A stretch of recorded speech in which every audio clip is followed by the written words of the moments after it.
ఇవాళ రెండు తెలుగు రాష్ట్రాలకు ఒక అద్భుతమైనటువంటి విజయం సాధించినట్టుగానే భావించే పరిస్థితి. కారణం, ఇవాళ కేంద్ర మంత్రి ఆర్థిక మంత్రి శ్రీమతి నిర్మలా సీతారామన్ ప్రవేశపెట్టిన ఇంటరిమ్ బడ్జెట్ 2024 అండ్ 25కి సంబంధించినటువంటి బడ్జెట్లో ఇవాళ ఆంధ్రప్రదేశ్ మీద కొంత వరాల జల్లు కురిపించినట్టుగానే అనిపిస్తున్నటువంటి వివరాలు మనకు అందుబాటులో ఉన్నాయి. అలాగే ఆమె ప్రసంగం ప్రారంభిస్తూనే 10 సంవత్సరాల గత పాలనలో మోదీ నాయకత్వంలో భారతదేశం అభివృద్ధి వైపు ఈ ప్రజలు ఒక నమ్మకాన్ని పెంచుకోగలిగారు అన్నటువంటి విశ్వాసాన్ని కూడా ఇవాళ ప్రజలు చూయించారు ఎన్నికలలో అన్నది చాలా ప్రధానంగా ప్రారంభ ఉపన్యాసంలో చెప్పారు. అలాగే మరొక స్లోగన్ ఉంటుంది, ముఖ్యంగా మోదీ గారికి కానీ బీజేపీ పార్టీకి కానీ, సబ్కా సాత్ సబ్కా వికాస్. ఇది ఒక స్లోగన్గానే కాకుండా ప్రాక్టికల్గా తీసుకొచ్చినటువంటి విధానం ఇవాళ కనపడుతోంది. కారణం, ఇవాళ కూటమితో ఉన్నటువంటి ప్రభుత్వాలు ఉన్నాయి కాబట్టి.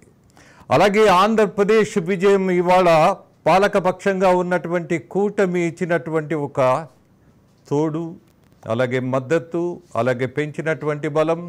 ఇవాళ మోదీ గారు ప్రధానమంత్రిగా కూర్చున్నారు ఆ సీట్లో, ఆ బాధ్యతలో అనంటే తెలుగువాడు తీసుకున్నటువంటి ఒక నిర్ణయానికి వచ్చినటువంటి ఫలితంగా భావించాలి. There is no doubt about that. ఇవాళ ఆంధ్రప్రదేశ్ ప్రజలు తీసుకున్నటువంటి నిర్ణయం కేంద్ర ప్రభుత్వంలో ప్రధాన పాత్ర వహించేటటువంటి దశలో ఇవాళ ఆంధ్రప్రదేశ్కు సంబంధించినటువంటి ప్రజాప్రతినిధులకు ప్రాతినిధ్యం వస్తోంది. ఇంపార్టెన్స్ కూడా అలాగే పెరుగుతోంది, అలాగే తోడ్పాటు కూడా అలాగే కనిపిస్తోంది.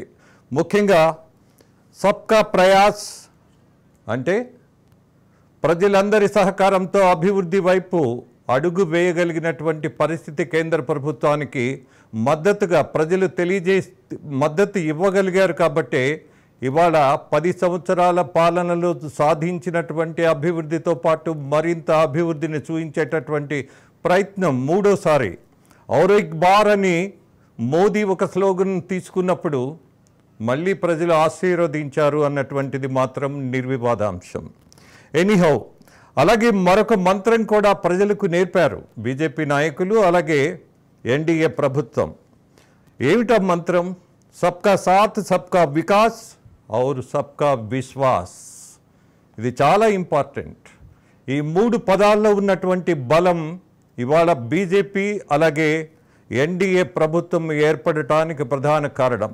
ఈ స్లోగన్ని బాగా ప్రజల్లోకి తీసుకెళ్ళగలిగినటువంటి ప్రయత్నం చేసినటువంటి ప్రధానిగా, అలాగే ప్రపంచం మొత్తం ఆంధ్రప్రదేశ్ వైపు కూడా చూసినటువంటి తరుణంలో మోదీని ప్రపంచంలోనే ఇవాళ ప్రధాన నాయకుడిగా గమనిస్తున్నారు, గౌరవిస్తున్నారు, అలాగే తోడ్పాటు కూడా అందిస్తున్నటువంటి పరిస్థితి చూస్తున్నాం.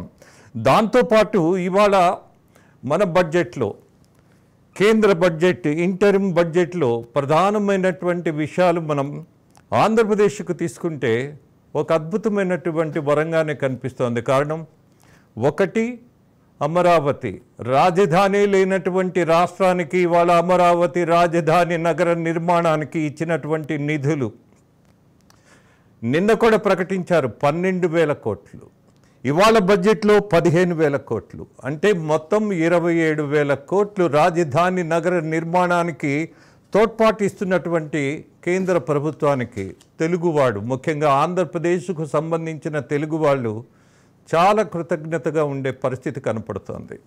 బికాజ్ అమరావతి కారణంగానే ఆంధ్రప్రదేశ్లో అల్లకల్లోలం సృష్టించబడింది. 3 రాజధానులు అన్నటువంటి మాట మనుషుల మధ్య విభేదాలు తీసుకొచ్చింది. అలాగే ప్రభుత్వానికి కూడా, గత ప్రభుత్వానికి కూడా ఒక పాఠం నేర్పినటువంటి పరిస్థితి చూసాం. మరొక విషయం, ఇవాళ ఆంధ్రప్రదేశ్ యొక్క అభివృద్ధి కేంద్ర ప్రభుత్వం యొక్క నిర్ణయాలలో ప్రధాన పాత్రగా కనిపిస్తోంది. అలా అని కొన్ని తెలంగాణని ఏదైనా తక్కువ చేస్తున్నారంటే not at all, no debate on that. 2 Telugu రాష్ట్రాలకు ఇస్తున్నటువంటి నిధులు కానీ, కేటాయింపులు కానీ, చేయబోయేటటువంటి ప్రాజెక్టులు కానీ, ఆ ప్రాజెక్టుల్లో ఉన్నటువంటి సీరియస్నెస్ కానీ, ఆ కమిట్మెంట్ కానీ ఇవాళ కేంద్ర బడ్జెట్లో కనిపిస్తున్నటువంటి విధానంలో ఆఫ్కోర్స్ 2 రాష్ట్రాల ప్రజలు ఆ ప్రజలతో పాటు ప్రభుత్వాలు కూడా, ముఖ్యమంత్రులు కూడా కొంత సంతోషాన్ని వ్యక్తం చేసే సందర్భంగా దీన్ని భావించవచ్చు. మరొకటి, ప్రధానంగా కేంద్ర బడ్జెట్లో మొత్తం దేశంలో రూట్ లెవెల్ నుంచి అభివృద్ధి అనేది రూట్ లెవెల్కి కూడా, అంటే గ్రామీణ భారతాన్ని బలోపేతం చేసేటటువంటి అవకాశం మనకి చాలా స్పష్టంగా కనపడుతోంది. At the same time housing for all, మరొకటి హర్ ఘర్ కా జల్, హర్ ఘర్ జల్ అంటే ప్రతి ఇంటికి తాగునీటి సౌకర్యం, అలాగే ప్రతి వాడికి ఇల్లు ఇచ్చేటటువంటి సౌకర్యం, దాంతోపాటు మహిళలను దృష్టిలో పెట్టుకొని కుకింగ్ గ్యాస్. కోర్స్ రాజేంద్ర, ఆడవాళ్ళకైనా మగవాళ్ళకి కాదా అని అంటే there is no debate on that. నిజంగా కుకింగ్ గ్యాస్ అనేది అందుబాటు ధరలో ఇవ్వడం, అలాగే లేని వాళ్లకు ఉచితంగా ఇవ్వడం, ఈ రెండు చాలా ప్రధానమైనటువంటి భూమిక పోషిస్తాయి ఆర్థికంగా బలహీనంగా ఉన్నటువంటి కుటుంబాల్లో. అట్ ద సేమ్ టైం మరొకటి, ఎక్కడైతే ఒక పేమెంట్, ఆన్లైన్ పేమెంట్ జరుగుతుందో, అలాగే క్యాష్ అనేది చాలా నిర్వీర్యం చేయబడి, అలాగే ఉపయోగంలో దాన్ని జీరో చేసేటటువంటి ప్రయత్నంలో అందరికీ బ్యాంక్ అకౌంట్స్ ఉండాలి అన్నటువంటి ఒక ఆలోచన చేస్తున్నటువంటి ప్రభుత్వం గత దశాబ్దంగా చేసినటువంటి ప్రయత్నం కొంత ఫలితాలు ఇచ్చిన తర్వాత మరింత దాని మీద ఫోకస్ చేయటం కారణం, అనేకమైనటువంటి ఫైనాన్షియల్ సపోర్ట్ ఇవ్వటం కోసం. ఏదైనా ఒక ప్రాజెక్ట్ ఉంటే ఆ ప్రాజెక్టులో వాళ్ళకి కావలసినటువంటి ఆర్థిక సహాయం అందించేటటువంటి విధానంలో బ్యాంక్ అకౌంట్స్ అనేవి చాలా ప్రిడామినెంట్ రోల్ ప్లే చేస్తాయి. So that is the reason. మరొకటి, ఇవాళ బంగారం కూడా, వెండిపై కూడా కస్టమ్స్ సుంకం 6%, ప్లాటినంపై 6.4% తగ్గింపబడుతోంది. కాబట్టి బంగారం, వెండి ధరలు తగ్గే అవకాశం ఉందని చెప్పుకుంటున్నటువంటి పరిస్థితి కూడా ఉంది. మరొకటి, ఆర్థిక ద్రవ్య లోటు జీడిపిలో 4.9%గా ఉంది. విదేశీ ప్రత్యక్ష పెట్టుబడులు అంటే ఎఫ్డిఐను పెంచడానికి ప్రభుత్వం చర్యలు తీసుకుంటోంది. గతంలో కొంత డిస్కరేజ్ చేసినా సరే ఈసారి ప్రధానంగా దాని మీద ఫోకస్ చేయటం, విదేశీ పెట్టుబడులను ప్రోత్సహించటం, ఇక్కడున్నటువంటి లోటు బడ్జెట్ను ఇబ్బంది లేకుండా మేనేజ్ చేసుకోవడం, ఇదొక విధానం. అలాగే ఈ లక్ష్యాన్ని చేరుకోవడానికి అనేకమైనటువంటి ప్రోత్సాహకాలు కూడా ఇస్తున్నటువంటి దశ కనిపెడుతోంది. ఇక మరొకటి, మౌలిక సదుపాయాలకైతే 11.11 లక్షల కోట్లు ఖర్చు పెట్టబోతున్నట్టుగా ఈ interim, that means interim budget, మళ్ళీ గుర్తు చేస్తున్నా 2024 అండ్ 25కి సంబంధించినటువంటిది. ఇక మొట్టమొదటిసారిగా రోడ్డు కనెక్టివిటీ మీద దృష్టి పెట్టినటువంటి ప్రధానమంత్రిగా మనము వాజ్పేయి గారిని చెప్పుకోవాలి. స్వర్ణ చతుర్భుజి అంటే గ్రామాలకు, పట్టణాలకు రహదారుల విస్తరణ అనేది చాలా ప్రధానం. ఈ విస్తరణ చేసిన తర్వాత అభివృద్ధి అనేది ఆగమేఘాల మీద రాకెట్ వేగంతో వెళ్ళేటటువంటి అవకాశం ఉంటుంది. అది ఇండస్ట్రీస్ కావచ్చు, అగ్రికల్చర్ కావచ్చు, లేక చిన్న చిన్న పరిశ్రమలకు సంబంధించినటువంటి వాటికి కూడా బేసిక్ ఇన్ఫ్రాస్ట్రక్చర్, అలాగే ప్రజలు ప్రయాణం చేయడానికి కూడా ఇబ్బంది లేనటువంటి విధానంలో ఆ రోజు ఆయన తలపెట్టినటువంటి ఒక స్కీమ్ మళ్ళీ ఇవాళ రోడ్డు కనెక్టివిటీ ప్రాజెక్టులకు 26,000 కోట్లు ఆ ప్రోత్సాహం ఇస్తున్నారు, ఆ ఇంపార్టెన్స్ ఇస్తున్నారు. అలాగే గ్రామీణాభివృద్ధికి 2.66 లక్షల కోట్లు. It's not a joke. గ్రామీణ భారతం అని నేను ఎందుకు చెప్పాను అనంటే, ఇవాళ బడ్జెట్లో దాని మీద వచ్చినటువంటి ప్రధాన నిర్ణయాల మీద, మనకు కనపడుతున్నటువంటి సంకేతాల మీద, అలాగే అంకెల మీద ఆధారపడి తీసుకోవాల్సినటువంటి నిర్ణయం కాబట్టి ఆ నిర్ణయాన్ని నేను ఇలానే ప్రకటిస్తున్నా. ఎస్, అలాగే నా కొలీగ్ అరవింద్ కూడా సిద్ధంగా ఉన్నారు. అరవింద్, ముఖ్యంగా కేంద్ర బడ్జెట్కు సంబంధించి అరవింద్ ఒక్క నిమిషం కేంద్ర బడ్జెట్ పునాదులు వేసే దిశగానే కాకుండా కేంద్ర బడ్జెట్కు సంబంధించి ముఖ్యంగా భారతదేశం మొత్తం ఇవాళ రూట్ లెవెల్లోకి అభివృద్ధిని తీసుకెళ్లేటటువంటి ప్రయత్నంలో భాగంగా అనేకమైనటువంటి స్కీమ్స్ కొత్తగా ఇవాళ ఇంట్రడ్యూస్ చేయటం, దానికి సంబంధించి అనుకూలమైనటువంటి బడ్జెట్ పెట్టడం, దీన్ని ఎలా తీసుకుందాం? ఒక అంశం చూడాలంటే అభివృద్ధికి ఎంత ప్రాధాన్యత ఇచ్చారో అభివృద్ధితో పాటు సంక్షేమానికి కూడా అదే రకమైనటువంటి ప్రాధాన్యత ఇచ్చినటువంటి బడ్జెట్ గా చెప్పాలి. క్యాన్సర్ మందుల పైన ఉన్నటువంటి జిఎస్టీని పూర్తిగా రద్దు చేయడం ద్వారా దేశవ్యాప్తంగా క్యాన్సర్ రోగులు రెగ్యులర్ గా వాడేటటువంటి మందులకి చాలా పెద్ద ఊరట కలిగించారు. అదే సందర్భంలో ట్యాక్స్ స్లాబ్లు మార్చడం ద్వారా మధ్య తరగతికి, ముఖ్యంగా శాలరీడ్ ఎంప్లాయీస్ ఎవరైతే ఉన్నారో ఉద్యోగుల శాలరీస్ కి సంబంధించినటువంటి అంశంలో మినిమం 17,500 ట్యాక్స్ బెనిఫిట్ అనేది ప్రత్యక్షంగా వాళ్ళకి కలుగుతోంది. అదే సందర్భంలో ట్యాక్స్ స్లాబ్ ను మార్చడం ద్వారా ట్యాక్స్ కి సంబంధించినటువంటి టీడీఎస్, టీపీఎస్ విధానాన్ని ఏకీకరణ చేయడం ద్వారా ఒక పెద్ద వెసులుబాటుగానే భావించారు.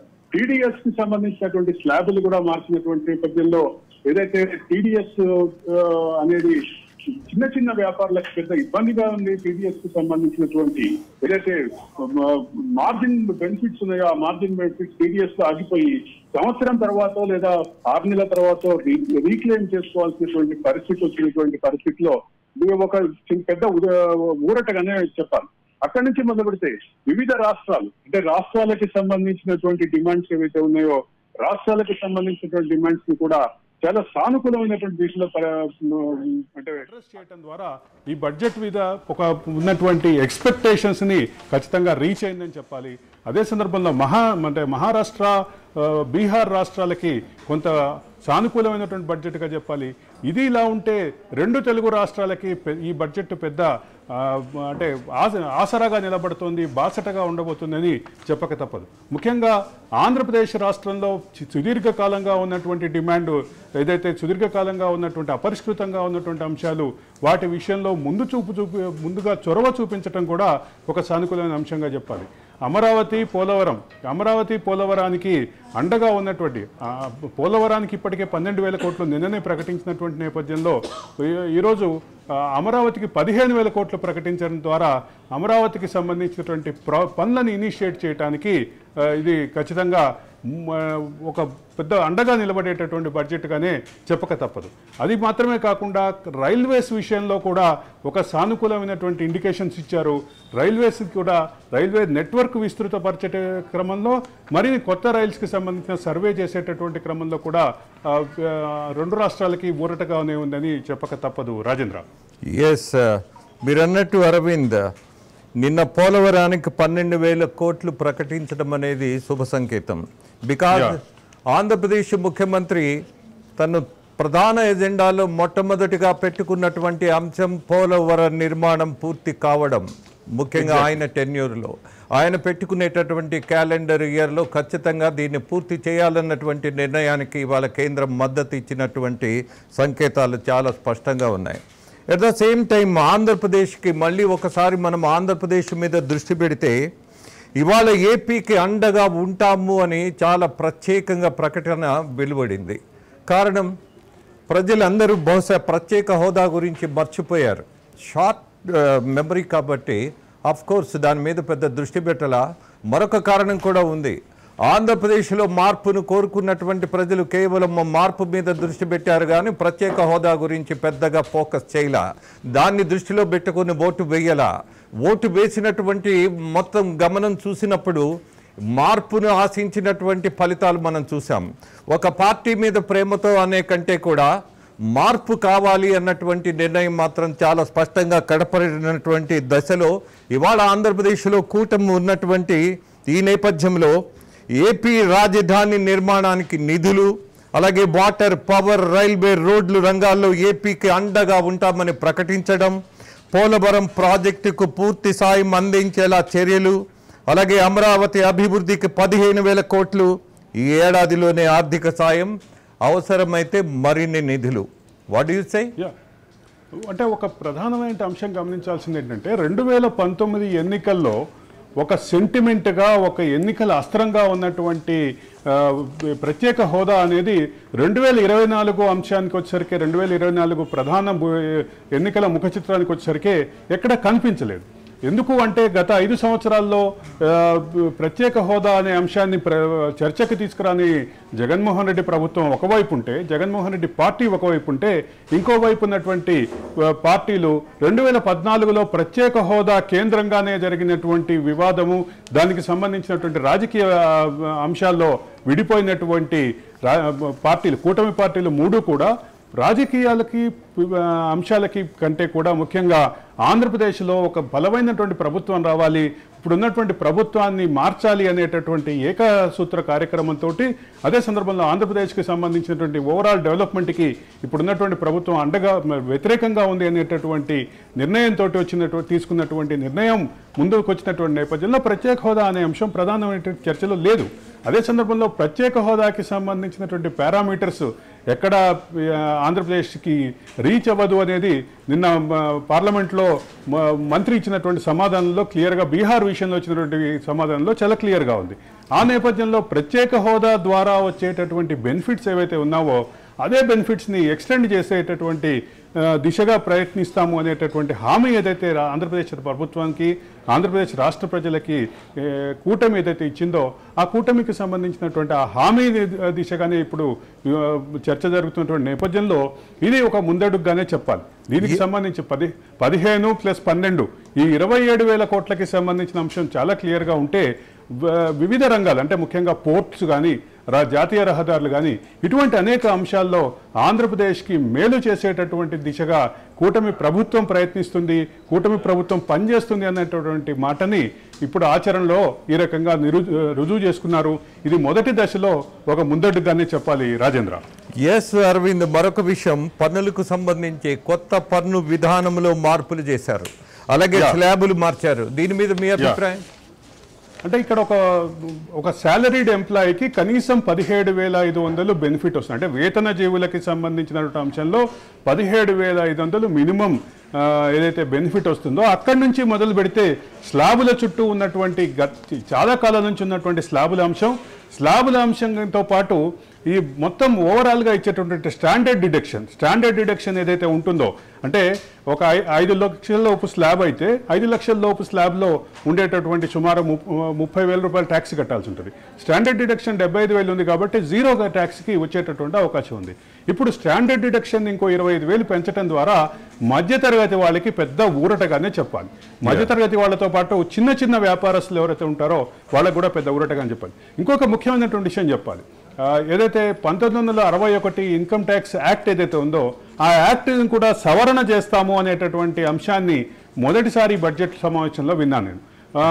1961లో ఉన్నటువంటి ఐటీ చట్టం చుట్టూ చాలా వివాదాలు ఉన్నాయి, ఐటీ ఎగ్జంప్షన్స్ చుట్టూ వివాదాలు ఉన్నాయి. 1961 ఐటీ చట్టాన్ని మార్పులకి దిశగా ఆలోచిస్తాము, దానికి సంబంధించినటువంటి ఆ ప్రాసెస్ని ఇనిషియేట్ చేస్తామని చెప్పడం ద్వారా నిర్మలా సీతారామన్ అయితే ఈ ఇన్కమ్ ట్యాక్స్ రిటర్న్స్ చెల్లింపుదారులకి ఒక పెద్ద శుభవార్త చెప్పారని చెప్పాలి. అంటే దీనికి సంబంధించినటువంటి వివాదాలు ఏవైతే ఉన్నాయో ఆ వివాదాలకి సంబంధించినటువంటి ఫుల్ స్టాప్ పెట్టేటటువంటి ప్రాసెస్ని ఇనిషియేట్ చేస్తున్నారని చెప్పాలి.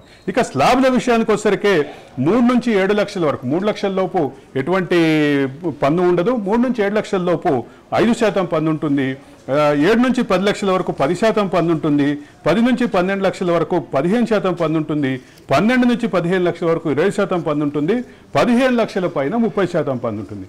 అయితే ఈ 30% పన్ను నుంచి 5% పన్ను నుంచి 30% పన్ను అట్రాక్ట్ అవుతున్నప్పటికీ స్టాండర్డ్ డిడక్షన్ని పెంచడం ద్వారా పెద్ద ఊరటగానే భావించాలి. 50,000కు ఉన్నటువంటి స్టాండర్డ్ డిడక్షన్ని 75,000 చేయడం ద్వారా ఒక పెద్ద ఊరట ఇచ్చేటటువంటి ప్రయత్నం అయితే చేశారని చెప్పాలి. అదే సందర్భంలో రానున్నటువంటి ఎన్నికల ఎదుర్కొంటున్నటువంటి రాష్ట్రాలకు కూడా కొంత వాటి పట్ల కూడా సానుకూలమైనటువంటి దృక్పథం నిర్మలా సీతారామన్ వ్యవహరించారు. అదే దీంతో పాటు ఉన్నటువంటి ఈ ట్యాక్స్కి సంబంధించినటువంటి వివాదాలు, అదే సందర్భంలో జిఎస్టీకి సంబంధించిన అంశంలో కొన్ని మార్పులు చేయడం ద్వారా ఒక సంస్కరణల బడ్జెట్గానే, సంక్షేమ బడ్జెట్గానే చెప్పక తప్పదు రాజేంద్ర. ఎస్ అరవింద్, మరొక ఇంపార్టెంట్ ఫ్యాక్టర్ ఒకటి ఉన్నది బడ్జెట్లో, స్టాంపు డ్యూటీ పెంచుకునేందుకు రాష్ట్రాలకు అనుమతి, దాంతోపాటు స్టాంపు డ్యూటీని మహిళల ఆస్తుల రిజిస్ట్రేషన్ స్టాంపు డ్యూటీ తగ్గింపు, ఇది చాలా శుభవార్త. దీంతో పాటు ఇంకొక పెద్ద మేజర్ డెవలప్మెంట్ అంటే క్యాపిటల్ గెయిన్స్ కి సంబంధించినటువంటి అంశంలో కూడా తీసుకున్నటువంటి నిర్ణయం. మీరు అంటే మహిళలకు సంబంధించినటువంటి అంశం ముందుకు తీసుకొచ్చారు కాబట్టి ఓవరాల్ గా చూస్తే కూడా క్యాపిటల్ గెయిన్స్ విషయంలో అంటే లాంగ్ టర్మ్ గెయిన్స్ అనేది ఒక అంశం ఉంటుంది. ఆ లాంగ్ టర్మ్ గెయిన్స్ విషయంలో తీసుకున్న నిర్ణయం అదే సమయంలో అంటే ఒక ఆస్తిని కానీ ఒక షేర్ని కానీ కొంటే దాన్ని ఎక్కువ కాలం ఉంచుకుంటే తీసుకునే ఆ తర్వాత ఎక్కువ కాలం ఉంచి అమ్మితే తీసుకునేటటువంటి ట్యాక్స్ ఏదైతే ఉందో దాన్ని లాంగ్ టర్మ్ గెయిన్స్గా వాడతారు. అంటే క్యాపిటల్ యొక్క కనిష్ట పరిమితిని పెంచారు, అదే సందర్భంలో లాంగ్ టర్మ్ గెయిన్స్ మీద ఉన్నటువంటి ట్యాక్స్ స్లాబ్ని మార్చారు. కాబట్టి ఇది ఒక పెద్ద ఊరట. అదే సందర్భంలో మీరు చెప్పినట్లుగా ఏదైతే అంశం మహిళలకి సంబంధించినటువంటి ఆస్తుల విషయంలో క్యాపిటల్ గెయిన్స్, అలాగే స్టాంప్ డ్యూటీ విషయంలో రాష్ట్రాలకి ఇచ్చినటువంటి వెసులుబాటు, ఈ రెండు గనక అంటే నేను ఇందాక ఇక్కడ సోషల్ మీడియాలో చూశాను, ఈ వెసులుబాటు కనుక జగన్ కాలంలో ఉంటే మరి ఇంకో 100%, 200% పెంచేసేవారంటూ ఒక మీమ్ ఒకటి సర్క్యులేషన్ అవుతుంది. అంటే దీనికి సంబంధించినటువంటి అంశాన్ని అంటే రాష్ట్రాలకి వెసులుబాటు ఇచ్చేటటువంటి అంశాన్ని రాష్ట్ర ప్రభుత్వం ఎట్లా వాడుకుంటుంది అనేటటువంటి అంశాన్ని ఉద్దేశించి ఆ జోక్ ప్రచారంలో ఉంది. అది కాసేపటి క్రితమే నిర్మలా సీతారామన్ ప్రకటించినప్పటికీ ఇప్పటికే ప్రచారంలో వచ్చినటువంటి జోకు ఎవరో ఒక మిత్రుడు పంపించారు నాకు. దీన్ని చూస్తే అంటే రాష్ట్రాలకు ఇచ్చేటటువంటి వెసులుబాటుని ఆధారంగా గతంలో ఎట్లాంటి అంశం జరిగింది, ఎట్లాంటి ట్యాక్స్ కలెక్ట్ చేశారు, ఎట్లాంటి పన్ను విధానం అవలంబించారు అనేటటువంటి దానికి నేను ఇది ఉదాహరణగా చెప్తున్నా. కానీ రాష్ట్రాలకి వెసులుబాటు ఇవ్వటం ద్వారా ఖచ్చితంగా రాష్ట్రాల యొక్క ఆదాయ వనరు పెరిగే అవకాశం ఉంది. అదే సందర్భంలో రాష్ట్రాలకి సంబంధించినటువంటి అంశంలో కూడా మనం గతంలో కూడా మాట్లాడుకున్నాం. దీనికి సంబంధించి ఒక వెసులుబాటుని ఆ వెసులుబాటు ఇచ్చినటువంటి దాన్ని వాడుకునే క్రమంలో రాష్ట్రాల యొక్క ఆదాయం పెరిగేటటువంటి అవకాశం కూడా ఖచ్చితంగా ఉండేటటువంటి పరిస్థితి ఉంటుంది. రాజేంద్ర. ఎస్ అరవింద్, మరొక విషయాన్ని మీ దృష్టికి తీసుకొస్తా. ఇవాళ ప్రపంచం మొత్తం ముఖ్యంగా భారతదేశం డిజిటలైజేషన్ వైపు వెళుతున్నప్పుడు ప్రభుత్వ పథకాలు కూడా అనేకమైనటువంటివి ఆన్లైన్ పేమెంట్స్ జరుగుతున్నాయి బెనిఫిషియర్స్కి. ఇందులో ప్రధానంగా భూమిక పోషించేది మొబైల్. ఈ మొబైల్కి సంబంధించిన యాక్సెసరీస్పై 15% సుంకం తగ్గింపు అనేది ప్రధాన నిర్ణయంగా కనపడుతోంది. దానివల్ల రైతులకు కానీ అలాగే విద్యార్థులకు కానీ ఎవరైనా కనెక్టెడ్ పీపుల్ ఎవరైతే ఉంటారో వాళ్ళకి మొబైల్స్ ధర తగ్గడం వల్ల కొంత ఊరట కలిగే అవకాశం ఉందంటారా? అదే సందర్భంలో నాకు ఒక అంటే రిలయన్స్ ధీరుభాయ్ అంబానీ చెప్పినటువంటి ఒక మాట గుర్తొస్తుంది మొబైల్ ఫోన్ గురించి. దునియా ముఠ్ఠీ మే అని చెప్పారు. అంటే మొత్తం ప్రపంచం నీ పిడికిడిలో ఉన్నట్టు భావించాలి మొబైల్ నీ చేతిలో ఉంటాయని. ఆ రకమైనటువంటి అంటే ఆయన మొబైల్ రంగంలో ఆ రకమైనటువంటి స్వప్నం ఉండేది ధీరుభాయ్ అంబానీకి. ఆయన రిలయన్స్కి సంబంధించినటువంటి రిలయన్స్ ఫోన్ ప్రారంభం సందర్భంగా ఆయన చివరికి అదే ట్యాగ్ లైన్గా కూడా రిలయన్స్ ఫోన్కి ట్యాగ్ లైన్గా కూడా దునియా ముఠ్ఠీమే అనేదే ఉండేది. ఆయన ఎక్కడ ప్రసంగించినా మొబైల్ ఫోను, మొబైల్కి ఆధారిత సేవలకి సంబంధించిన అంశాలు ఆయన ప్రారంభం నుంచి అదే మాట్లాడినటువంటి మాట. ఇప్పుడు నిజంగానే ఇది ఆచరణలోకి వచ్చి ఒక పక్క ఈ కామర్సు, ఈ లెర్నింగు, ఈ మెడిసిను, ఇవన్నీ కూడా ఈ బ్యాంకింగు, ఇక మొబైల్ చుట్టూ మొత్తం ఏదైతే ప్రపంచమంతా గుప్పిట్లో ఉంటుంది అనేటటువంటి ధీరుభాయ్ అంబానీ కళ ఏదైతే ఉందో అది ఈరోజు పూర్తిగా సాకారమైందని చెప్పక తప్పదు. ఆ రకమైనటువంటి విస్తృతమైనటువంటి వాడకం ఉన్నటువంటి మొబైల్ రంగం మీరు అన్నట్టుగా రైతుల నుంచి, విద్యార్థుల నుంచి, గృహిణుల నుంచి అన్ని రంగాలకి ఉపయోగపడేటటువంటి నిర్ణయంగానే ఇది చెప్పాలి. ఈ 15% సంబంధించినటువంటి అంశం ఖచ్చితంగా ఇది ఒక పెద్ద ఇంపాక్ట్ అయితే చూపిస్తుందని చెప్పక తప్పదు రాజేంద్ర. ఎస్, అలాగే మరొకటి ప్రధానమైనటువంటి విషయం ఎంఎస్ఎంఈ అంటే స్మాల్ మీడియం స్కేల్ ఇండస్ట్రీస్కి సంబంధించినటువంటి ఒక శుభవార్త కూడా చూసాం ఇందులో. ఎంఎస్ఎంఈలకి సంబంధించినటువంటి అంశంలో ఒక ప్రధానమైన అంశం గమనించాలి. ఒక మేజర్ ఇండస్ట్రీ ఎంత ఉపాధి కల్పన చేస్తుందో, ఎంత ఉత్పత్తి చేస్తుందో దానికంటే ఎక్కువగా ఎంఎస్ఎంఈల ప్రభావం ఈరోజు భారత మార్కెట్ మీద, భారత ఉపాధి కల్పన మీద, భారత మార్కెట్ మీద, భారత వ్యాపార వాణిజ్యం మీద కూడా ఖచ్చితమైనటువంటి ప్రభావం చూపిస్తున్నటువంటి అంశంగానే చూడాలి. ఇక్కడ ఒక ప్రధానమైన అంశం గమనించాల్సింది ఏంటంటే ఒక పక్క ఉపాధి రంగంలో, మరో పక్క ఉత్పత్తి రంగంలో, మరో పక్క యాజమాన్య రంగంలో మరొక పక్క వీటన్నిటితో పాటు జీడిపిలో పాత్ర పోషించే రంగంలో కూడా ఎంఎస్ఎంఈ చాలా కీలకమైనటువంటి పాత్ర పోషిస్తుంది. ఒక పక్క నెంబర్ పరంగా, ఒక పక్క వాల్యూమ్ పరంగా ఇవన్నీ కూడా చాలా కీలకమైనటువంటి పాత్ర పోషిస్తున్నటువంటి నేపథ్యంలో అదే సందర్భంలో భారతదేశంలో వస్తున్నటువంటి స్టార్టప్ల్లో సుమారు 80-85% ఈ రంగంలోనే, ఎంఎస్ఎంఈ రంగంలోనే వస్తున్నాయి. కాబట్టి ఈ రంగానికి ఖచ్చితంగా ప్రాధాన్యత ఇవ్వాల్సినటువంటి అవసరాన్ని కేంద్ర ప్రభుత్వం గుర్తించింది. దానికి సంబంధించిన ఇండికేషన్స్ ఖచ్చితంగా ఉన్నాయి. అదే సందర్భంలో భారీ కంపెనీలకి, భారీ ప్రాజెక్టులకి మాత్రమే సహకరిస్తోంది అని విమర్శలు ఎదుర్కొన్నటువంటి మోడీ ప్రభుత్వం ఈ చర్య ద్వారా ఒక సానుకూలమైనటువంటి వాతావరణం క్రియేట్ చేసింది. ఆ విమర్శలకి ఈ చర్య ద్వారా సమాధానం చెప్పిందని భావించక తప్పదు. రాజేంద్ర, ఎస్, ఇందులో ప్రధానంగా ఇవాళ ప్రజలందరికీ తెలియవలసిన ఒక విలువైన సమాచారం మనం ఇద్దాం. మినిమం 2 కోట్ల లోను కూడా మీరు 100 రూపాయల కొలెట్రాలు కూడా ఇవ్వాల్సిన పరిస్థితి లేదు బ్యాంకుకి. ఎవరైనా మీరు అన్నట్టు అరవింద్ ఒక స్టార్టప్ కంపెనీ ప్రారంభించాలంటే ఓసీ అవ్వచ్చు, బీసీ అవ్వచ్చు, ఎస్సీ అవ్వచ్చు, హూ ఎవర్ మే బీ 2 కోట్ల లోను తీసుకోవడానికి ఇవాళ కేంద్ర ప్రభుత్వ పథకాలు చాలా ఆశ్చర్యంగా ఉంటాయి మనకి. Is it possible?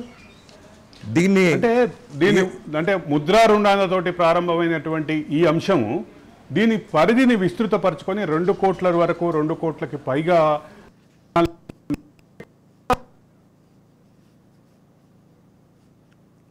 సింపుల్గా నేను చెప్పదలుచుకున్నది ఒకటే, ఏ కులానికి సంబంధించిన వాళ్ళైనా సరే ఇక్కడ కుల ప్రసక్తి అనేది లేదు. మీకంటూ బుర్రలో ఒక ఐడియా ఉంటే, మీకంటూ ఒక ప్రణాళిక అంటూ ఉంటే, మీకంటూ దానిలో ప్రావీణ్యత ఉంటే, సీరియస్నెస్ ఉంటే చాలు. ఇవాళ కేంద్ర ప్రభుత్వ పథకాల్లో 2 కోట్ల వరకు without any collateral security. What you say? దానికి సంబంధించిన అంశమే చెప్పబోతున్నాను. ప్రాజెక్ట్ యొక్క వైబిలిటీ, అదే సందర్భంలో ప్రాజెక్ట్ ని ఎగ్జిక్యూట్ చేయడంలో ఎంటర్ప్రీనియర్ యొక్క ఎక్స్పర్టైజ్. ఈ ఎక్స్పర్టైజ్, ఈ వైబిలిటీ, ప్రాజెక్ట్ యొక్క వైబిలిటీ మొదటి భాగం అయితే, ప్రాజెక్టుకి సంబంధించినటువంటి ఎగ్జిక్యూట్ చేయబోయేటటువంటి ఎంటర్ప్రీనియర్ యొక్క ఎక్స్పర్టైజ్, ఈ రెండింటిని కలిపి కేవలం ఈ రెండింటి ఆధారంగానే లోన్ ఇస్తారు. లోన్కి సంబంధించినటువంటి అంశాల్లో ఈ రెండింటినే తీసుకుంటారు అంటే దీనికి సంబంధించినటువంటి అంశాలు లోతుగా వెళ్ళాలి. ఒక project report, DPR, detail project report తయారు చేసే క్రమంలో దానికి సంబంధించిన ప్రజెంటేషన్స్ చూస్తారు, దానికి సంబంధించిన క్యాలిక్యులేషన్స్ చూస్తారు, దానికి సంబంధించిన న్యూమరికల్ అంశాలని, స్టాటిస్టికల్ అంశాలని ఖచ్చితంగా పరిగణలోకి తీసుకుంటారు.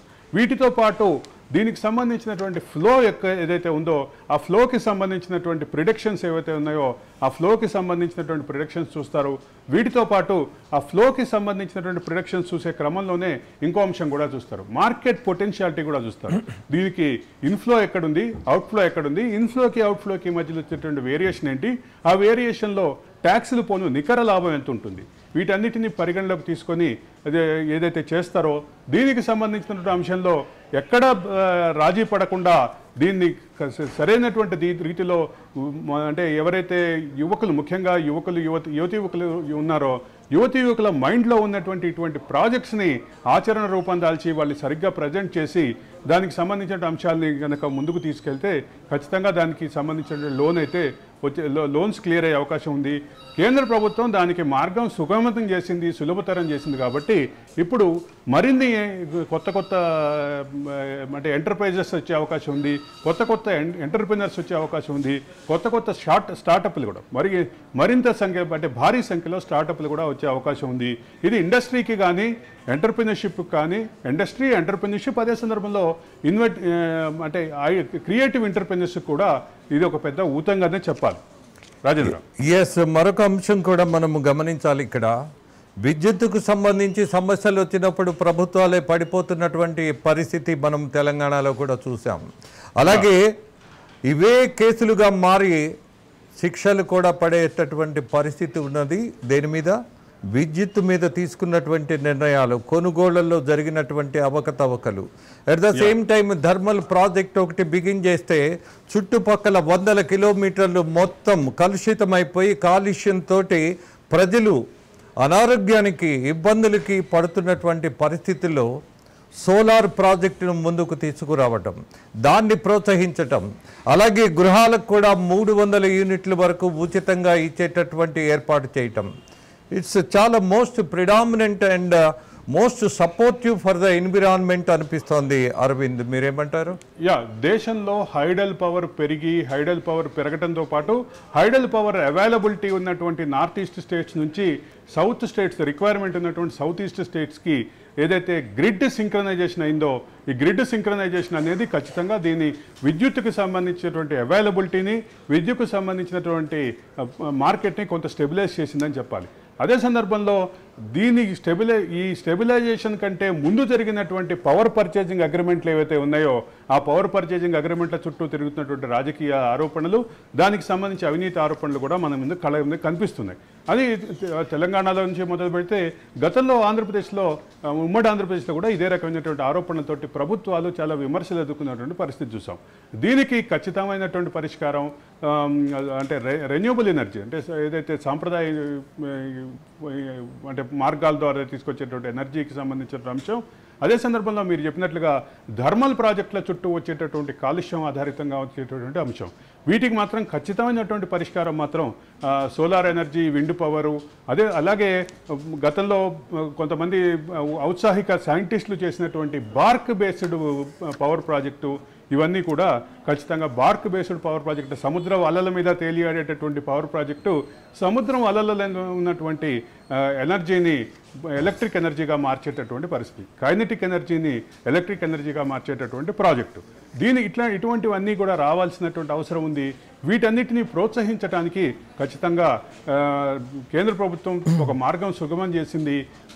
థర్మల్ ప్రాజెక్టులని తగ్గించి ఈ రకమైనటువంటి కాలుష్య రహితమైనటువంటి ఎనర్జీ ప్రొడక్షన్కి ఖచ్చితంగా ప్రయత్నిస్తున్నటువంటి కేంద్ర ప్రభుత్వం దాన్ని మరింత ముందుకు తీసుకెళ్లే క్రమంలో ఈరోజు ఆ రంగంలో కూడా ప్రత్యేకమైనటువంటి రాయితీలు, ప్రత్యేకమైనటువంటి సులభతరం చేసినటువంటి అంశాలు కూడా చాలా క్లియర్గా మనకు కనిపిస్తున్నాయి. రాజేంద్ర, ఎస్, మరొక ఇంపార్టెంట్ పాయింట్స్ ఏవైతే ఉన్నాయో అవి కొన్ని వినిపిస్తాను మీకు. ఈ బడ్జెట్లో వికసిత్ భారత్కు road map, at the same time సమ్మిళిత అభివృద్ధికి పెద్దపీట, యువతకు 5 ఉద్యోగ పథకాలు, 4 కోట్ల యువతకు ఉపాధి కల్పించేలా కృషి, వ్యవసాయం డిజిటలైజేషన్ కోసం ప్రత్యేక కార్యక్రమం, ఎక్సలెంట్ ఇది. అలాగే కూరగాయల ఉత్పత్తి సరఫరాలకు ప్రత్యేకమైనటువంటి చర్యలు, ఏర్పాట్లు. దాంతోపాటు ఇవాళ ఆంధ్రప్రదేశ్లో అన్నా క్యాంటీన్ అని చెప్తున్నటువంటి పథకంలోనే మొత్తం దేశానికి సంబంధించినటువంటి ఒక పథకం. అది ప్రజలందరూ సంతోషంగా భావించేటటువంటి పరిస్థితి ఉంటుంది. ప్రధానమంత్రి అన్న యోజన పథకాన్ని 5 ఏళ్లు పొడిగించారు. సో బీదవాడికి ఉచితంగా బియ్యం అందించే పథకం, దీన్ని ఎలా తీసుకుందాం అరవింద్ చెప్పండి. ఒకటి అంటే ఎవరైతే డౌన్ ట్రాడన్ పీపుల్ ఉన్నారో ఆ డౌన్ ట్రాడన్ పీపుల్కి పౌర సరఫరాల శాఖ ద్వారా ఇచ్చేటటువంటి నిత్యావసర వస్తువులకు సంబంధించిన అంశం, అది దానికి కొంత దశాబ్దాల చరిత్ర ఉంది భారతదేశంలో. అయితే వీటన్నిటిని ఇంటిగ్రేట్ చేసి ప్రధానమంత్రి అన్న యోజన అనేది ఏదైతే పెట్టారో దానికి సంబంధించినటువంటి అంశంలో ఒక సానుకూలమైనటువంటి వాతావరణం క్రియేట్ చేయటం, దానికి సంబంధించినటువంటి మరో 5 సంవత్సరాల గడువుని పొడిగించడం ద్వారా అంటే నీడీ ఉన్నటువంటి ఎవరైతే ఉన్నారో, ఎవరైతే అవసరం ఉన్నటువంటి వాళ్ళు ఉన్నారో వాళ్ళని లబ్ధిదారులుగా చేర్చి ఇది ఇంకొక ముందడుగు వేసిందని చెప్పక తప్పదు. రాజేంద్ర, ఎస్, మరొక విషయాన్ని కూడా మీ ముందుకు తీసుకొస్తా. క్యాన్సర్ రోగులకు ఊరట కలిగించేటటువంటి నిర్ణయం కూడా ఇవాళ బడ్జెట్లో ప్రకటించారు. ఆ మందులపై సుంకం ఎత్తివేత ఒక మానవీయ కోణంలో. ఎస్, దాంతోపాటు మరొకటి బంగారం, వెండి ధరలు తగ్గించడంలో ఇంతకు ముందే చెప్పాను నేను. దీనివల్ల వచ్చేటటువంటి ఫలితాలు, పరిణామాలు ఎలా ఉండొచ్చు అరవింద్, మీరు చెప్పండి. అంటే దీనికి సంబంధించిన అంశంలో ఒక క్లారిటీ ఇవ్వాలి. బంగారం, వెండికి సంబంధించి బంగారం, వెండి, ప్లాటినం విషయంలో కస్టమ్స్ డ్యూటీ ఏదైతే తగ్గించారో దీనికి సంబంధించి క్లారిటీ ఇవ్వాలి. అంటే విదేశాలకు వెళ్ళి అక్కడ బంగారం తెచ్చుకుంటున్నటువంటి విమాన ప్రయాణికులు, వాళ్ళకి సంబంధించినటువంటి వాల్యూము గత కొంతకాలంగా, గత దశాబ్ద కాలంగా విస్తృతంగా పెరుగుతోంది. కేవలం ఇందుకోసమే భూటాన్కి కానీ, ఇందుకోసమే అంటే మిడిల్ ఈస్ట్ కంట్రీస్కి కానీ వెళుతున్నటువంటి వారి సంఖ్య ఖచ్చితంగా పెరుగుతోంది. వాళ్ళు తెస్తున్నటువంటి quantity of gold and ornaments and gold ornaments and silver items అలాగే ప్లాటినం ఐటమ్స్ సంఖ్య కూడా క్వాంటమ్ కూడా పెరుగుతుంది. పెరుగుతున్నటువంటి నేపథ్యంలో ఇది స్టెబిలైజ్ చేయడానికి ఖచ్చితంగా దీన్ని కస్టమ్స్ డ్యూటీ తగ్గించాలి అనేటటువంటి డిమాండ్ చాలా కాలం నుంచి ఆర్థిక రంగంలో ఉన్నటువంటి నిపుణుల నుంచి కానీ, అదే సందర్భంలో ఆర్థిక రంగంలో ఈ విదేశీ దిగుమతులకు సంబంధించి, అదే సందర్భంలో కస్టమ్స్ ఆధారిత కస్టమ్స్కి సంబంధించినటువంటి వస్తువులకు సంబంధించినటువంటి అంశం మీద కూడా చాలా కాలం నుంచి ఉన్నటువంటి డిమాండ్ ఇది. అయితే ఇక్కడ భారతదేశంలో కొనుగోలు చేయకుండా బయటను వెళ్ళి కొనుగోలు చేస్తున్నటువంటి ఈ అమౌంట్స్ ఏదైతే ఈ పర్చేజ్ అమౌంట్స్ ఏదైతే ఉన్నాయో వాటి సంఖ్య వాటి వాల్యూమ్స్ ఎక్కువగా ఉన్నాయి. దాన్ని తగ్గించాల్సినటువంటి అవసరం ఖచ్చితంగా ఉంది. ఆ అవసరాన్ని భారత ప్రభుత్వం గుర్తించాలి. భారత ప్రభుత్వం గుర్తించి ఇండిజినస్ సేల్స్ని పెంచాలి. ఇక్కడ ప్రధానమైన అంశం ఏంటంటే మిడిల్ ఈస్ట్ కంట్రీస్ నుంచి, ఆఫ్రికన్ కంట్రీస్ నుంచి లేదా ఇటువంటి కంట్రీస్ నుంచి తెస్తున్నటువంటి వాల్యూమ్, ముఖ్యంగా భూటాన్ నుంచి కూడా ఇటీవల కాలంలో భూటాన్ నుంచి కూడా విపరీతంగా పెరిగింది. దీనికి తగ్గించాలి అనేటటువంటి అంశం. దీనికి సంబంధించిన అనధికారిక లెక్కలు ఒక రకంగా ఉంటే అధికారులు చెప్తున్నటువంటి లెక్కలు ఇంకో రకంగా ఉంది. రెండింటి మధ్య అంతరం కూడా చాలా ఉంది. కాబట్టి దీన్ని తగ్గించాల్సిన అవసరం ఉంది. దీన్ని తగ్గించాల్సినటువంటి అంటే దీన్ని ఒక టాస్క్గా పెట్టుకోవాలి అనేటటువంటి ఆర్థిక నిపుణుల సలహాలని కేంద్ర ప్రభుత్వం విన్నది అనేది క్లియర్గా అర్థమవుతుంది. అదే సందర్భంలో ఇండిజినస్ సేల్స్ని పెంచాలి అనేటటువంటి అంశం మీద ఒక పెద్ద ఎక్సర్సైజ్ జరుగుతోంది. కాబట్టి ఆ ఎక్సర్సైజ్లో భాగంగా ఇది జరిగిందని చెప్పాలి. ఇక అదే సందర్భంలో క్యాన్సర్ రోగులకు ఇచ్చినటువంటి ఊరట అంశంలో నేను ప్రారంభంలోనే చెప్పాను, ఇది ఒక సంక్షేమ బడ్జెట్ అని చెప్పడానికి ఇది ఒక ఉదాహరణ.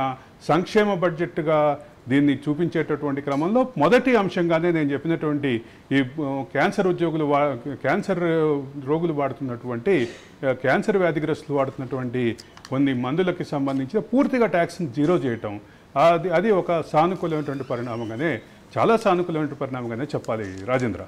ఎస్ అరవింద్, మరొక విషయం, యువతకు సంబంధించి విద్యార్థులకు సంబంధించినటువంటి ఒక ఇంపార్టెంట్ ఫ్యాక్టర్ కూడా కనపడుతోంది. 1 కోటి మందికి ఉద్యోగ కల్పన. Is it not a joke? Because ప్రభుత్వ ఉద్యోగాలు కల్పించాలి అని అంటే మనం ప్రభుత్వ ఉద్యోగుల శాతం తీసుకుంటే మొత్తం జనాభాలో 2% వరకు మాత్రమే ప్రభుత్వ ఉద్యోగులు ఉండే అవకాశం ఉంటుంది. ఎక్కడైనా సరే, ఏ డిపార్ట్మెంట్ చూసినా సరే, మొత్తం చూసినప్పుడు అది స్టేట్ గవర్నమెంట్ కావచ్చు లేదా సెంట్రల్ గవర్నమెంట్ కావచ్చు, బట్ ఉద్యోగుల శాతం ఇంతే ఉంటుంది. మరి ప్రభుత్వ ఉద్యోగాలు రావాలి అన్నటువంటి దానికంటే కూడా మనము స్వయం కృషితో పైకి రావాలి అన్నటువంటి ఒక దృక్పథాన్ని పెంచుతున్నటువంటి విధానం కేంద్ర ప్రభుత్వ పద్ధతుల్లో, అలాగే ప్రవేశపెడుతున్నటువంటి చట్టాల్లో అవ్వచ్చు లేదా ఈ విధానాల్లో కావచ్చు చాలా స్పష్టంగా కనపడుతోంది. ఇందాక మీరు అన్నట్టు ఎంఎస్ఎంఈ అంటే ఒక సెల్ఫ్ కాన్ఫిడెన్స్ని కలిగించడం, స్టార్టప్ కంపెనీలకు ఊరటనివ్వడం, అలాగే ఒక మహిళ చాలా ఆత్మగౌరవంతో బతికేటటువంటి దశలో ఇవాళ సమాజాన్ని ముందుకు తీసుకెళ్ళటం, ఇలాంటి చిన్న చిన్న పరిశ్రమల ద్వారా వేలాది లక్షలాది కోట్లాది మంది మహిళలు ఎవరైతే ఉన్నారో వాళ్ళకి ఊరట కలిగేటటువంటిది, వాళ్ళ కుటుంబాలకి వాళ్ళు ఒక తోడుగా నిలబడే ఆర్థిక శక్తిగా మారేటటువంటి అవకాశం ఇందులో ఉంటుంది. మరొక విషయం, ఈ ఉద్యోగ కల్పనలో భాగంగా అరవింద్ 500 పెద్ద కంపెనీల్లో 1 కోటి మంది యువతకు ఉద్యోగాలు కల్పించేటటువంటి ప్రయత్నం చేయబోతున్నారు. అలాగే 100 నగరాల్లో ప్లగ్ అండ్ ప్లే తరహాలో పారిశ్రామిక పార్కులు. ఈ మార్పు చాలా ఘనంగా ఉంటుంది, ఫలితం కూడా అద్భుతంగా ఉంటుంది అని భావించడంలో నాకు ఎలాంటి సందేహం లేదు. అలాగే 12 విస్తృత స్థాయి పారిశ్రామిక అభివృద్ధి కేంద్రాల ఏర్పాటు కూడా జరుగుతోంది. దాంతోపాటు పారిశ్రామిక ప్రాంతాల్లో పనిచేసే కార్మికుల కోసం ఈజ్ మోస్ట్ ఇంపార్టెంట్. ఇది తప్పకుండా ఆలోచించవలసిన అంశం. కార్మికులకు అక్కడే ఇండస్ట్రీస్ దగ్గరే అద్దె గృహాల నిర్మాణం, దాంతోపాటు పీపీపీ విధానంలో డార్మెటరీ తరహా ఇళ్ల నిర్మాణం కూడా చేయటానికి తలపెట్టినటువంటి interim budget. What you say Arvind garu? దీనికి సంబంధించినటువంటి ప్రాథమిక అంశం ఒకటి, నాకు నిన్న ప్రజెంట్ చేసినటువంటి ఆర్థిక సర్వేలో దీనికి సంబంధించిన అంశం ఉంది. దాన్ని ఇప్పుడు నేను దీనికి రిలేట్ చేసి ఆలోచిస్తే ఆర్థిక సర్వే ఆధారిత బడ్జెట్ అనేది చెప్పక తప్పదు. ఆర్థిక సర్వేలో ఎంప్లాయ్మెంట్ జనరేషన్, ఉపాధి కల్పనకి అత్యంత ప్రాధాన్యం ఇచ్చినటువంటి, అత్యంత ఉపాధి కల్పన బాగా పెద్ద వాల్యూమ్ జరిగినటువంటి ఐటీ ఎనేబుల్ సర్వీసెస్, ITES, అలాగే మిగతా రంగాలు ఫార్మా, అగ్రికల్చర్, ఇటువంటి రంగాలకి సంబంధించినటువంటి క్లియర్ ఇండికేషన్స్ నిన్న ప్రవేశపెట్టినటువంటి ఆర్థిక సర్వేలో చాలా క్లియర్గా ఉన్నాయి. ఆర్థిక సర్వే చెప్పినటువంటి అంశం ఏంటంటే ఈ రంగాల్లో ఉపాధి కల్పన చాలా జరిగింది, ఉపాధి కల్పనకి ఇంకా అవకాశం ఉంది, కాబట్టి ఈ రంగాన్ని ప్రమోట్ చేయాలి అని. అదే సందర్భంలో మొబైల్ తయారీ రంగాన్ని కూడా ప్రస్తావించింది. మొబైల్ తయారీ రంగానికి సంబంధించిన అంశాలని ఆర్థిక సర్వే ఏమని చెప్తుందంటే మొబైల్ తయారీ రంగంలో, మొబైల్కి సంబంధించిన యాక్సెసరీస్ తయారీ రంగంలో భారతదేశంలో విస్తృతమైనటువంటి అవకాశాలు ఉన్నాయి. ఒక పక్క చిప్ లెవెల్ ప్రొడక్షన్ నుంచి చిప్ లెవెల్ సర్వీసింగ్ నుంచి మొదలు పెడితే, VLSI డిజైన్ నుంచి మొదలు పెడితే రకరకాల అంశాలు ఈ ఆర్థిక సర్వేలో ఉన్నాయి. ఆర్థిక సర్వేలో ఉన్నటువంటి అంశాల ఆధారంగా తయారు చేసినటువంటి బడ్జెట్ అని దాన్ని బట్టి అర్థమవుతుంది. అదే సందర్భంలో ఉపాధి కల్పనతో పాటు చైనాలో నుంచి పరిశ్రమలు బయటికి తరలి వెళ్తున్నాయి అనేటటువంటి అంశమే గత కరోనా కాలం నుంచి ఏదైతే విస్తృతంగా వినిపిస్తుందో దానికి సొల్యూషన్గా కూడా యాపిల్ ఫోన్ల తయారీకి సంబంధించినటువంటి అంశాన్ని మాత్రమే ప్రాతిపదికగా తీసుకుంటే గణనీయమైనటువంటి పెరుగుదల ఉంది, చైనాలో గణనీయమైనటువంటి తగ్గుదల ఉంది. ఈ రెండింటినీ కనుక కంపేర్ చేసి చూస్తే చైనా నుంచి భారత్కి పరిశ్రమలు కూడా తరలి వస్తున్నటువంటి నేపథ్యం, అదే సందర్భంలో భారత ఇండస్ట్రీ బలోపేతం అవుతున్నటువంటి నేపథ్యం, భారత టెక్నాలజికల్ పరిశ్రమ బలోపేతమైనటువంటి అంశం క్లియర్గా కనిపిస్తుంది. వీటన్నిటికీ సంబంధించినటువంటి ఉపాధి కల్పనలను అన్నిటినీ అక్యుములేట్ చేస్తే మీరు చెప్పినటువంటి కోటిన్నర ఉపాధి కల్పన అనేది అసాధ్యమైనటువంటి పని అయితే కాదు. దాన్ని ఆధారంగా జరుగుతున్నటువంటి వీటన్నిటిని ఇంటిగ్రేట్ చేసి మరింత ముందుకు తీసుకెళ్లాల్సినటువంటి అంశం ఉంది. అలాగే మేడ్ ఇన్ ఇండియా అనేటటువంటి అంశాన్ని ఏదైతే ముందుకు తీసుకొచ్చారో ఆ మేడ్ ఇన్ ఇండియా అంశాన్ని ఇప్పుడు అంటే చైనా నుంచి వెళ్ళిపోతున్నటువంటి పరిశ్రమల్ని భారత్కి ఆకర్షించడం ద్వారా ఈ మేడ్ ఇన్ ఇండియా నినాదాన్ని కూడా ముందుకు తీసుకొచ్చి ఇక్కడ ఇండస్ట్రీ పెరగటం ద్వారా, అదే సందర్భంలో ఇక్కడ ఉన్నటువంటి ఉత్పాదక శక్తులన్నీ ఎక్కడైతే ప్రొడక్టివ్ ఫోర్సెస్ ఉంటాయో వాటన్నిటిని ఆచరణలోకి తీసుకురావడం ద్వారా, వీటన్నిటిని ఇంటిగ్రేట్ చేయడం ద్వారా అది అసాధ్యమైనటువంటి పని అయితే కాదని చెప్పక తప్పదు. రాజేంద్ర, యువతకు మరొకటి కూడా నేను మీకు గుర్తు చేయబోతున్నా. విద్యార్థులకు 10 లక్షల వరకు రుణం ఇచ్చేటటువంటి సదుపాయం ఇస్తున్నారు. దేశీయ విద్యా సంస్థలలో ఉన్నత విద్యకు కూడా 10 లక్షలు ఇచ్చేటటువంటి ఒక సదుపాయాన్ని కల్పించారు. 1 ఉద్యోగ కల్పన, 2 విద్యార్థులకు సంబంధించినటువంటి వాళ్ళ కోర్సులు పూర్తి చేయడంలో ఆర్థికంగా ఇబ్బంది లేనటువంటి పరిస్థితి కల్పించినటువంటి తీరు, ఈ రెండింటిని మనం సమన్వయం చేసుకోవాల్సిన పరిస్థితి ఉంది. అరవింద్, మొదట ఇందాక మనం మాట్లాడినటువంటి ఉపాధి కల్పనకి సంబంధించిన అంశాల్లో వాటన్నిటిని ఇంటిగ్రేట్ చేయటం, వాటన్నిటికి సంబంధించినటువంటి ప్రాసెస్ ఒక పక్కన జరుగుతుంటే, మరోపక్క విద్యార్థులు ఉన్నత విద్యని అంటే క్వాలిటీ ఎడ్యుకేషన్, నాణ్యమైనటువంటి ఉన్నత విద్యని పొందేటటువంటి అవకాశాలు ఖచ్చితంగా భారతదేశంలో ఇటీవల కాలంలో వచ్చినటువంటి అనేక యూనివర్సిటీలు కూడా ఆ రకమైనటువంటి డైరెక్షన్లో పనిచేస్తున్నాయి. ప్రభుత్వ విశ్వవిద్యాలయాలని పక్కన పెట్టి ఆలోచిస్తే ప్రభుత్వ విశ్వవిద్యాలయాలు కూడా కొన్ని అనేక ప్రతిష్టాత్మకమైనటువంటి సంస్థలు ఉన్నాయి, దానికి సంబంధించిన అవుట్పుట్ దానికి జరుగుతుంది. కానీ ప్రైవేటు యూనివర్సిటీలుగా వచ్చినటువంటివి, ప్రైవేట్ విద్యా సంస్థలుగా వచ్చినటువంటివి ఏవైతే ఉన్నాయో వాటికి సంబంధించినటువంటి 10 లక్షల రుణం ఏదైతే ఉందో అది ఒక పాజిటివ్ స్టెప్. కానీ కొన్ని యూనివర్సిటీస్కి సంబంధించినటువంటి అంశాల్లో కొన్ని ప్రతిష్టాత్మకమైనటువంటి పరిశోధనా సంస్థలకి అనుబంధంగా ఉన్నటువంటి విశ్వవిద్యాలయాల విషయంలో కానీ, విద్యా సంస్థల విషయంలో కానీ ఈ వాల్యూమ్ అనేది 10 లక్షల వాల్యూమ్ అనేది సరిపోకపోవచ్చు. కానీ ఇది ఒక ముందడుగు మాత్రమే. దీన్ని మరింత ముందుకు తీసుకెళ్లాల్సినటువంటి అవసరం అయితే ఖచ్చితంగా ఉంది. మోడీ కూడా గతంలో అంటే ఎన్నికల కంటే ముందు ఒక సభలో చాలా క్లియర్గా చెప్పారు, ప్రతిష్టాత్మకమైనటువంటి సంస్థల్లో జరుగుతున్నటువంటి పరిశోధన అంశాలు ఏవైతే ఉన్నాయో ఆ పరిశోధన అంశాలు తర్వాతి స్టేజ్లో ఉన్నటువంటి పరిశోధన సంస్థలకు కూడా వెళ్ళాలి, విశ్వవిద్యాలయాలకు వెళ్ళాలి అని మోడీ ఏదైతే అభిప్రాయం వ్యక్తం చేశారో అది కూడా ఇప్పుడు పరిగణలోకి తీసుకుని ఆలోచిస్తే మాత్రం ఖచ్చితంగా దీనికి సంబంధించిన వాల్యూమ్ పెరగాల్సిన అవసరం ఉంది, దీనికి సంబంధించిన నెంబర్ కూడా పెరగాల్సిన అవసరం ఉంది అని చెప్పక తప్పదు. రాజేంద్ర, అలాగే అరవింద్, మరొక విషయం, 9 రంగాలకు ప్రాధాన్యత ఇవ్వటం జరిగింది ఇంటరిమ్ బడ్జెట్లో. వాటిల్లో ప్రధానంగా వ్యవసాయాన్ని కూడా పెద్దపీట వేశారు. దాంతోపాటు ఒక అద్భుతమైనటువంటి పరిణామం ఇంపార్టెన్స్ దేనికి అనంటే వ్యవసాయానికి సంబంధించి ప్రకృతి వ్యవసాయాన్ని ప్రోత్సహించటం. అట్లీస్ట్ ఈ 1 ఇయర్లో 1 కోటి మంది రైతులు ఈ ప్రకృతి వ్యవసాయం మీద ఖచ్చితంగా దృష్టి పెట్టి అందులో ఫలితాలు సాధించేటటువంటి దానికి మార్గం వేశారు. ఇది కూడా ఒక మంచి మార్పు అనేక రకాలుగా అనేక కోణాల్లో. భారతదేశంలో హరిత విప్లవం ప్రారంభం కాకముందు కెమికల్ వ్యవసాయానికి సంబంధించిన కెమికల్ వస్తువులకు సంబంధించిన వాడకం తక్కువగా ఉండేది వ్యవసాయ రంగంలో అనేది చాలామంది వ్యవసాయ నిపుణులు కూడా చెప్తున్నారు. ఒక పక్కన భారత ప్రొడక్షన్ పెరిగిపోయింది, భారత్ యొక్క ఆహార ధాన్యాల ఉత్పత్తి అంటే ఎకరానికి వచ్చేటటువంటి అవుట్పుట్ కూడా చాలా భారీగా పెంచినటువంటి హరిత విప్లవం తీసుకొచ్చినటువంటి ఒక నెగటివ్ పాయింట్గా కూడా దీన్ని చెప్తారు.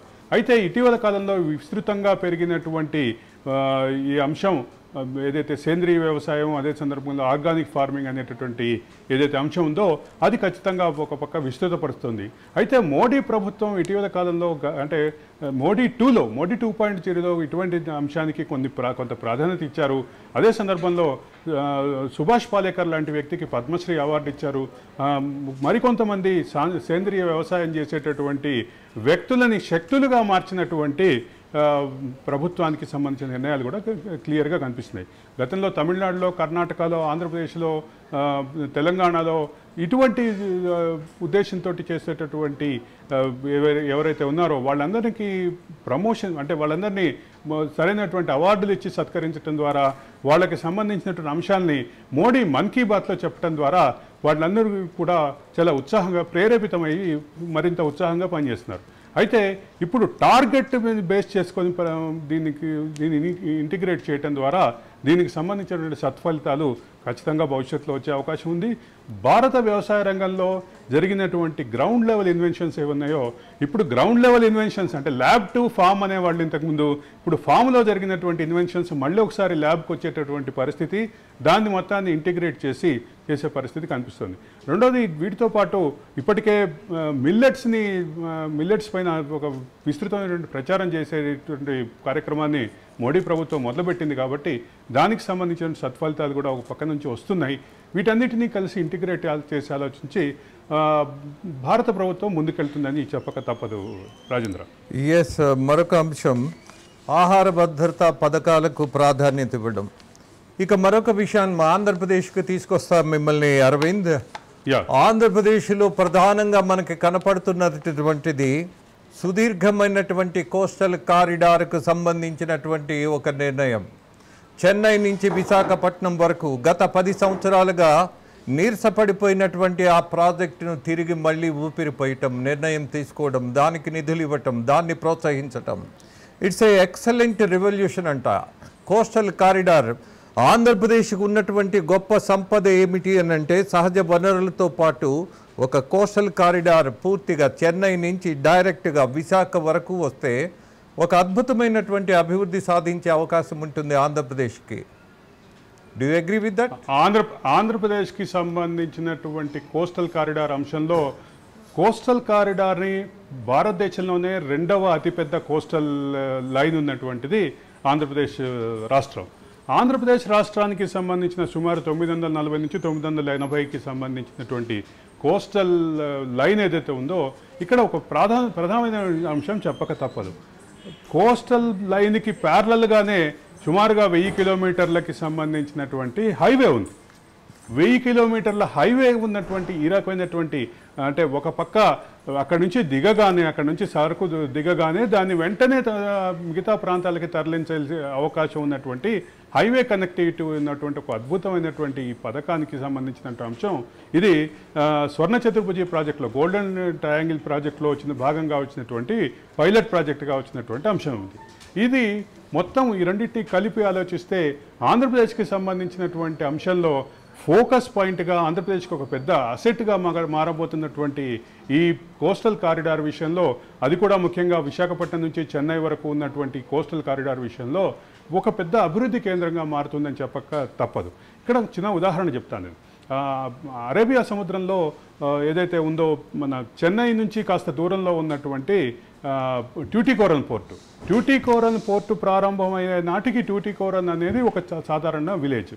అటువంటి విలేజ్ ఈరోజు ఒక పెద్ద హబ్గా మారి, ఒక లాజిస్టిక్ హబ్గా మారి, ఒక ఇంపోర్ట్ ఎక్స్పోర్ట్ హబ్గా మారి ఇప్పుడు ఆ ప్రాంతం యొక్క రూపురేఖలన్నీ మారిపోయినటువంటి పరిస్థితి. అట్లాగే షెంజిన్ గ్యాంగియో పోర్ట్లకు సంబంధించినటువంటి అంశం కూడా ఇప్పుడు ప్రస్తావనకు తీసుకురావాల్సినటువంటి సందర్భం ఇది. చైనాలో జరిగినటువంటి షెంజిన్ గ్యాంగియో పోర్ట్ల చుట్టూ జరుగుతున్నటువంటి అభివృద్ధిని ఆలోచిస్తే అవి కేవలం సుమారు 25 సంవత్సరాలు అంటే 2.5-3 దశాబ్దాల క్రితం అవి కేవలం ఒక మత్స్యకార పల్లెలు మాత్రమే, చేపలు పట్టుకొని జీవించేటటువంటి కొంతమంది చైనీయులు మాత్రమే ఆ ప్రాంతంలో ఉండేవారు. వాళ్ళని ఒప్పించి ఈ ప్రాజెక్టులో భాగస్వాములు చేయటం ద్వారా జరిగినటువంటి ఒక పెద్ద డెవలప్మెంట్ ఏంటంటే దీనికి సంబంధించినటువంటి అవుట్కమ్ ఏదైతే ఉందో ఆ అవుట్కమ్ మొత్తం మారిపోయింది. ఆ ప్రాంతం యొక్క భౌగోళిక స్వరూపం మారిపోయింది, ఆ ప్రాంతం యొక్క ఆర్థిక స్వరూపం మారిపోయింది. అక్కడ ఇప్పుడు అంటే ప్రపంచంలోనే అత్యంత బిజీగా ఉండేటటువంటి నౌకాశ్రయాల్లో ఆ రెండు కూడా ఉన్నటువంటి పరిస్థితి ఉంది. ఈ రకమైనటువంటి మార్పులు కేవలం ఒక ఇంటిగ్రేటెడ్ డెవలప్మెంట్తో మాత్రమే సాధ్యమవుతుంది. ఆ ఇంటిగ్రేటెడ్ డెవలప్మెంట్కి పునాది ఇప్పుడున్నటువంటి కోస్టల్ ఏరియా కానీ, కోస్టల్ ఏరియాతో ఉన్నటువంటి ఈ రకమైనటువంటి బెనిఫిట్ కానీ. రెండోది, అన్నిటికంటే ముఖ్యంగా నేను ఇందాక చెప్పినట్టుగానే ఈ కోస్టల్ ఏరియాలో ఉన్నటువంటి పెద్ద బెనిఫిట్తో పాటు కోస్టల్ లైన్కి మొత్తానికి ప్యారలల్గా ఉన్నటువంటి హైవే కనెక్టివిటీ ఏదైతే ఉందో ఆ హైవే కనెక్టివిటీ కూడా ఆంధ్రప్రదేశ్ రాష్ట్రానికి ప్లస్గానే చెప్పాలి. మీరు అన్నట్టుగా గత 10 సంవత్సరాలుగా దానిపైన ఫోకస్ తగ్గింది అనేటటువంటి విషయం వాస్తవం. దానికి సంబంధించినటువంటి ఫోకస్ని ఇప్పుడు ఆంధ్రప్రదేశ్ రాష్ట్ర ప్రభుత్వం కానీ, అదే సందర్భంలో కేంద్ర ప్రభుత్వం కానీ పెంచినటువంటి నేపథ్యంలో దీనికి సంబంధించిన సానుకూల ఫలితాలు వచ్చే అవకాశం అయితే క్లియర్గా కనిపిస్తున్నాయి. రాజేంద్ర. ఎస్ అరవింద్, మొత్తం మీద బడ్జెట్లో అనేక రంగాలకు ప్రాధాన్యత ఇస్తూ 9 రంగాలకు ప్రధానమైనటువంటి భూమిక ఆ ఇంపార్టెన్స్ ఇచ్చారు. దాంతోపాటు ఆఫ్కోర్స్ మొత్తం మీద ఇవాళ ఇంటరిమ్ బడ్జెట్పై పూర్తిగా మనం కవర్ చేసినట్టుగా నేను భావిస్తున్నా. Anything you want to add? ప్రత్యేకంగా చెప్పాలంటే ఇది సంకీర్ణ ప్రభుత్వాల సంక్లిష్టమైనటువంటి పరిస్థితిలో ఎన్డీఏ 3 ప్రభుత్వం ఉంది కాబట్టి ఎన్డీఏ 3 ప్రభుత్వం ముఖ్యంగా ఈ సంకీర్ణ రాజకీయాల్లోకి ఇప్పుడున్నటువంటి ND3లో కీలక బాధ్యత పోషిస్తున్నటువంటి బాధ్యత భాగస్వామ్యం రెండు వేరువేరు కాదు, రెండు కలిపే ఆలోచించాలి. ఆ భాగస్వామ్యం పోషిస్తున్నటువంటి 2 పార్టీలకి న్యాయం చేయడానికి బాగా ప్రయత్నం చేసిందని చెప్పక తప్పదు. Rajendra. Yes, I do agree with you. It's a most important factor. ఇవాళ ఇంటరిమ్ బడ్జెట్లో బాధ్యతగా కనపడినటువంటి అనేక నిర్ణయాలు, అలాగే ఇచ్చినటువంటి పథకాలు. అట్ ద సేమ్ టైం మీరు అన్నట్టు అరవింద్, ఇవాళ కూటమి ప్రభుత్వాలకు వస్తున్నటువంటి నిర్ణయాలలో ఒక ఏకాత్మకమైనటువంటి ఆలోచనలు చేస్తున్నారు కేంద్ర ప్రభుత్వం కావచ్చు, అలాగే రాష్ట్ర ప్రభుత్వాలు కూడా కావచ్చు, what ever it may be. అదే ఇవాళ బడ్జెట్లో చాలా స్పష్టంగా మనకు కనపడింది. గతంలో కొంచెం ఫోర్సుబుల్గా కొన్నిటిని మానిటైజేషన్ లాంటి నిర్ణయాలలో ఆయన ఏక నిర్ణయం తీసుకున్నారు అన్నటువంటి విమర్శ ఉన్నది. బట్ ఇవాళ తీసుకున్నటువంటి నిర్ణయాలలో మనకి స్పష్టంగా కనపడుతున్నది ఏక నిర్ణయం కంటే అందరినీ కలుపుకొని వెళ్ళేటటువంటి తత్వం పెరగాలి అన్నటువంటి ఆలోచన ప్రధానమంత్రికి, అలాగే ప్రధానంగా ఇవాళ కేంద్ర ప్రభుత్వానికి ఉన్నది అని భావించేటటువంటి బడ్జెట్ను చూసాం. ఇది బడ్జెట్పై పూర్తి వివరాలు. ముగిస్తూ మీ రాజేంద్ర.